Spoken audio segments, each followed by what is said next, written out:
Привет всем! С вами Валентин Никита. У нас новая интересная работа. Работа будет из лоскутов.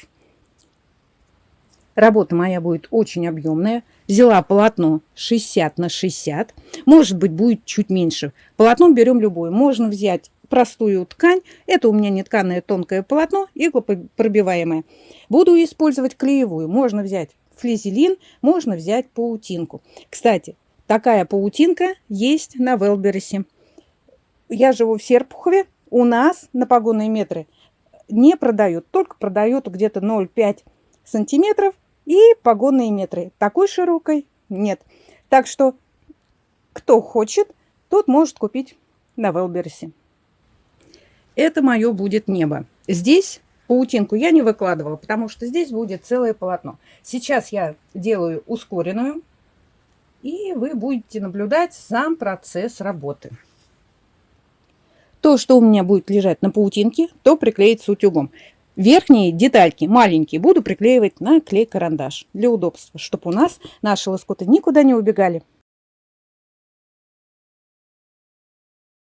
Выкладывая лоскуты, я делаю нахлест примерно 0,5 мм друг на друга. Но выкладывая, я не фиксирую ни клеем, ничем. Сначала, как говорится, черновая идет работа, потому что со временем где-то что-то меняется местами, что-то подкладывается, что-то не так смотрится, приходится менять. И когда будет все на постоянном месте жительства, тогда я приклеиваю на клей-карандаш. Если кому интересны такие работы лоскутной техники, у меня есть отдельный плейлист «Лоскутное шитье» или «Текстильная пицца». Вот в «Текстильной пицце» у меня все мои картины. Работы, которые сделаны вот в такой технике из лоскутов. Там не только картины, но и сумки, косметички. Загляните, посмотрите. Это будут у меня горы. Как вы видите, выкладываю разные лоскуты, разной цветовой гаммы, разной формы друг на дружку. Но горы тоже делать очень тяжело.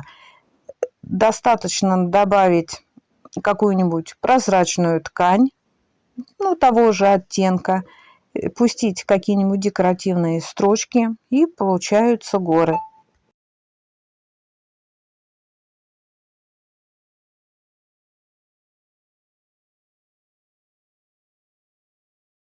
Когда вы выкладываете лоскуты, желательно идти сверху вниз. Рисунки вы можете взять в интернете, в гугле, можете нарисовать себе чертеж, именно что вы хотите. Можно работать с копиркой, вы переснимаете рисунок через скальку. Или, как я, вырезаю чисто наугад, ничего не черча, ничего не рисуя.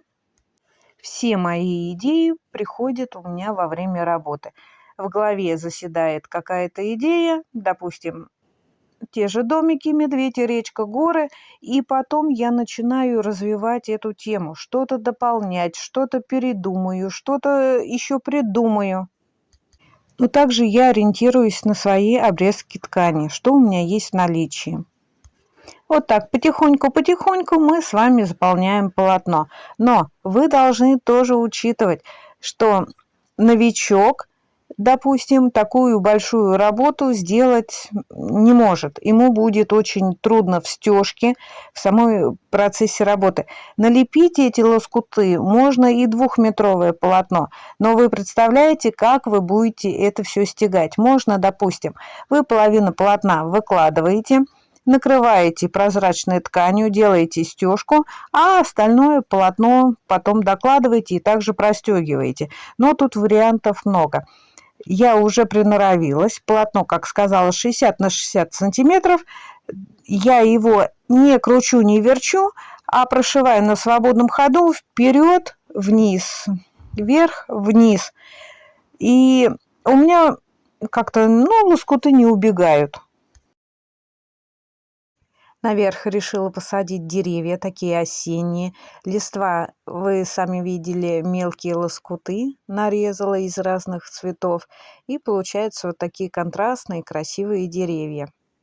Если вы хотите сделать дерево не просто примитивное, где кусочек ткани, вырезанные как крона дерева, а вот такие мелкие-мелкие лоскуты. Но это будет сложно. Вы можете взять ту же паутинку или флизелин, вырезать контуры дерева, туда прям приклеить через утюг, а потом уже вот это как трафарет готово положить на свое полотно. Вам будет намного проще. В каждой работе у меня присутствует красивое солнце. Но в этой работе почему-то я решила его не делать. Небо у меня и так очень перенаполнено разными разводами, полосками, облаками.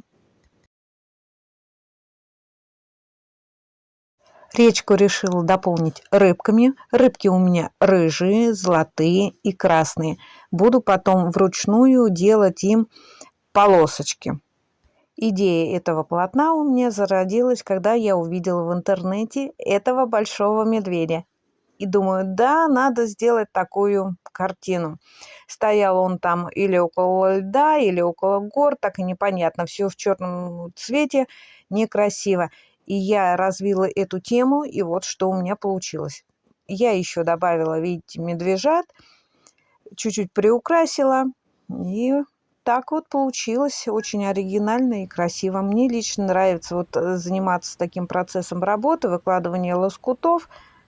Говорят, что это очень трудоемкое и нудное дело. Но для меня, знаете, вот кто любит заниматься таким творчеством, ой, это одно удовольствие. Вот просто посидеть, чтобы тебя никто не трогал, и заниматься своим действительно любимым делом. Когда разместила, где что у меня будет находиться, уже тогда приклею на клей-карандаш. Выложила из лоскутов рисунок. На данном этапе он меня устраивает. Перегружать не стала. Можно было бы добавить какие-нибудь кусты, зелень, цветы, но не стала. И теперь, прежде чем накрывать фатином, или органзой, или сеткой любой прозрачной ткани, вы должны пробежаться глазами. Может быть, где-то у вас видны ниточки. Когда вы закроете сеткой, их уже вы не вытащите. Накрыла сеткой, проутюжила. Нижняя ткань у нас приклеилась клеевой, а верхние вот эти рыбки, полосочки, кое-какие горы я приклеивала на клей-карандаш. Теперь полотно фиксирую булавками, но сам фон кое-где, но и также мы фиксируем по периметру, потому что когда мы будем делать стежку, вот эти нижние лоскуточки, они могут у нас выскочить. Здесь я делала речку, но у меня задумка была, здесь у меня будет водопад и плавно переходить в речку. Но чтобы делать водопад, здесь надо было делать немножко уже и немножко по прямой еще выводить. Ну, как получилось, так получилось. Это первый мой блин комом. Я никогда не делала водопады. Выкладывая это полотно, одновременно болтала с Мариной. Это вдохновение с Мариной на днях. Точнее, в ближайшее время у ней тоже выйдет работа, текстильная пицца. Тоже будет красота. И параллельно я еще делала кулич. Да, так рано. Но, как вы знаете, у меня второй канал кулинарный. И делаю видео. Заходите, посмотрите рецепты от Никиты. Что я там готовлю. Девчонки, скоро 8 марта.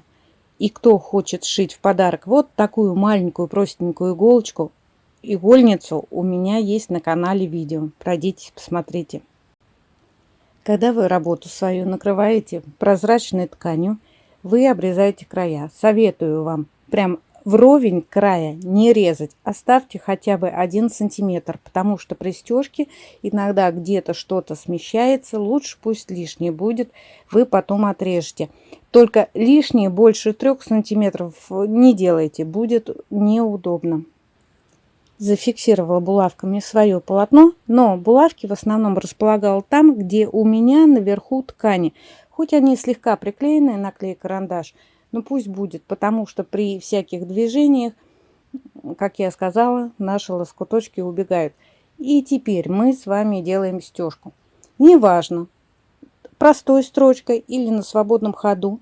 вы будете делать, но ваша задача зафиксировать все ваши вот такие маленькие лоскуточки, чтобы они у вас никуда потом в процессе использования не убегали, даже если это будет картина. Если у вас однотонное простое полотно, то можно пустить несколько строчек, чтобы закрепить. Но если у вас присутствует вот такая мелочевка, хотя бы по контуру или когда будете делать стежку, просто захватить. Когда делаете стежку, то цвет ниток можно подбирать конкретно под рисунок или строчить одним цветом. Допустим, вот белым. Речку я могу и голубым, и белым, небо белым. Ну и остальное, но это у меня горы, буду шить коричневыми нитками. Когда вы начали, допустим, делать стежку, вот елка, она просто зеленая, торчат ветки. Если вы сюда пустите контрастную нитку, допустим, светло-зеленую или темно-зеленую, и сделаете как имитацию веток, уже будет красиво. На речке или на озере можно сделать белыми нитками рябь. Крыши на домах можно сделать также черепицу. А контуры на животных и на людях, смотря от сложности, можно сделать руками и можно также прошить простой строчкой на машинке.